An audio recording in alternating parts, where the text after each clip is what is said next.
Hello and welcome to my YouTube channel. English is a funny language, isn't it?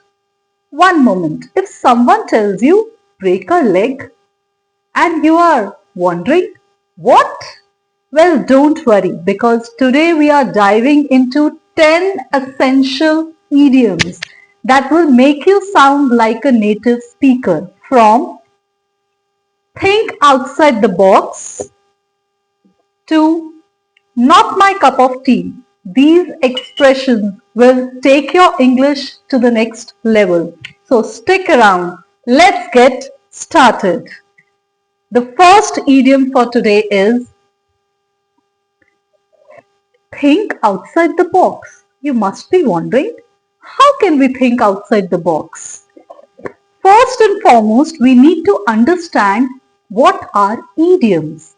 Idioms are phrases or expressions whose meanings cannot be understood from the individual words alone. That means अगर हम वैसे सोचें think outside the box, तो box के बाहर हम कैसे सोच सकते हैं? लेकिन रुकिए, I believe imagination and creativity can change the world. Think outside the box का क्या मतलब है? इसका मतलब है एक ओरिजिनल और क्रिएटिव वे में सोचना, right? That means think in an original और creative way. Let's understand this with an example. If I say the teacher asked the students to think outside the box when designing their science projects, इसका क्या मतलब है कि देखिए, Google से copy करके projects बनाना तो बहुत आसान है, लेकिन जब आप अपने एक इनोवेटिव, ओरिजिनल और क्रिएटिव आइडियाज के साथ काम करते हैं, तो उसके लिए नेटिव स्पीकर्स कौन सा इडियम यूज करते हैं? Think outside the box. आज के बाद इसको यूज कीजिएगा, you will sound more like a native speaker. चलिए आगे चलते हैं. नेक्स्ट है हमारा it's not my cup of T. Not my cup of T ना, इसका मतलब आप वैसे अगर अलग अलग वर्ड्स को सोचें तो आपको लगेगा कि ये मेरी कप ऑफ टी नहीं है. नहीं, रुकिए. It's not my cup of T का क्या मतलब है कि जब आपके इंटरेस्ट की कोई चीज नहीं है, something which you don't like, that means it's not what you like और यू आर इंटरेस्टेड इन. अब देखिए, कुछ लोगों को हॉरर मूवीज देखना पसंद होता है, लेकिन it's not my cup of T. मुझे तो हॉरर मूवीज बिल्कुल भी पसंद नहीं है. तो how we can frame a sentence in English to be more fluent and sound like a native speaker? I know a lot of people love horror movies, but they are not my cup of tea. चलिए आगे चलते हैं. Next, the next one is the ball is in your court. इसका मतलब ये नहीं है कि मैंने बॉल थ्रो की और वो आपके कोट में आ गई. रुकिए, आज हम एक और नया इडियम सीखने जा रहे हैं. The ball is in your court. इसका क्या मतलब है? It is his or her responsibility to take the next action or decision. That means एक एक्शन हो चुका है, अब आपको डिसाइड करना है कि नेक्स्ट स्टेप आप क्या लेंगे. चलिए इसको भी एक सेंटेंस से समझते हैं. अगर मान लीजिए आपको कंपनी ने एक जॉब ऑफर दी, राइट? अब बॉल आपके कोर्ट में है कि क्या आप उस ऑफर को एक्सेप्ट करेंगे या फिर क्या करेंगे? डिक्लाइन करेंगे. तो how we can use this idiom the ball is in your court is the company has sent you a job offer. The ball is in your court to accept or decline. चलिए, let's proceed further. A feather in your cap. आपने बहुत बार सुना होगा इसको. A feather in your cap. इसका क्या मतलब होता है? जब आप किसी की कोई भी अचीवमेंट से बहुत ही प्राउड होते हैं, तो हम क्या इडियम यूज करते हैं? A feather in your cap. अभी recently भी ऐसा हुआ. My son won a medal in English Olympiad, right? So how I can say securing the gold medal at the English Olympiad was definitely a feather in his cap. That means it is an achievement you should be proud of. चलिए आगे चलते हैं. अगर आप ध्यान से देखें, ये मेरे पास क्या है? बीन्स. अगर मैं बोलूं spill the beans, इसका मतलब ये नहीं है कि बीन्स को फैला देना. English is a funny language, right? But idioms play a very important role if you really want to sound like a native speaker. तो समझते हैं स्पिल द बीन्स का क्या मतलब होता है।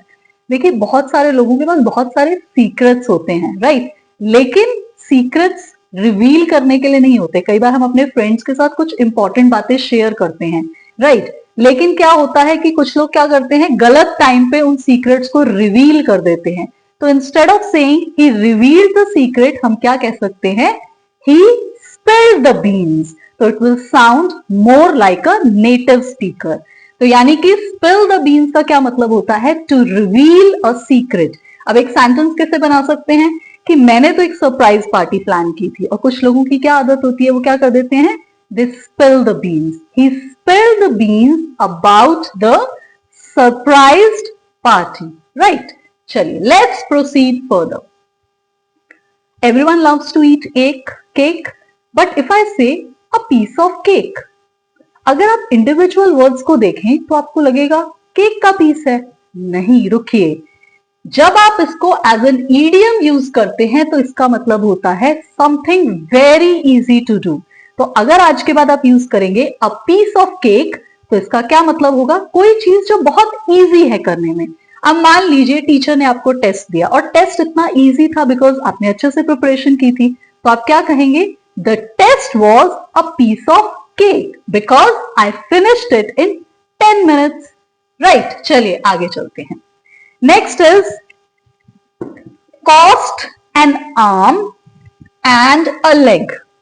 Cost an arm and a leg, ऐसे individual words को आप सोचें तो आर्म और लेग की कॉस्ट नहीं, रुकिए, इसका मतलब होता है जब कोई चीज बहुत एक्सपेंसिव होती है तो हम क्या कहते हैं, cost an arm and a leg. अब देखिए ये एक बैग है, इट्स अ कॉस्टली बैग, तो अगर मैं किसी को पूछूं कि do you like my new bag, it cost me N arm and a leg, तो इसका मतलब ये है कि मैंने बहुत ही एक्सपेंसिव बैग खरीदा है। तो next time instead of saying very expensive you can use cost me N arm and a leg. चलिए आगे चलते हैं। हमने स्टार्ट भी ऐसे ही किया था, break a leg. Break a leg का मतलब ये नहीं है, प्लीज लिटरल मीनिंग मत लीजिएगा इसका। ब्रेक अ लेग बहुत ही डिफरेंट मीनिंग रखता है इंडिविजुअल वर्ड्स से। जब भी कोई इंपॉर्टेंट परफॉर्मेंस के लिए जा रहा है या किसी इवेंट के लिए जा रहा है और आप उसको गुड लक विश करना चाहते हैं, तो गुड लक तो सभी यूज करते ही हैं, but if you will say break a leg you will sound more like a native speaker.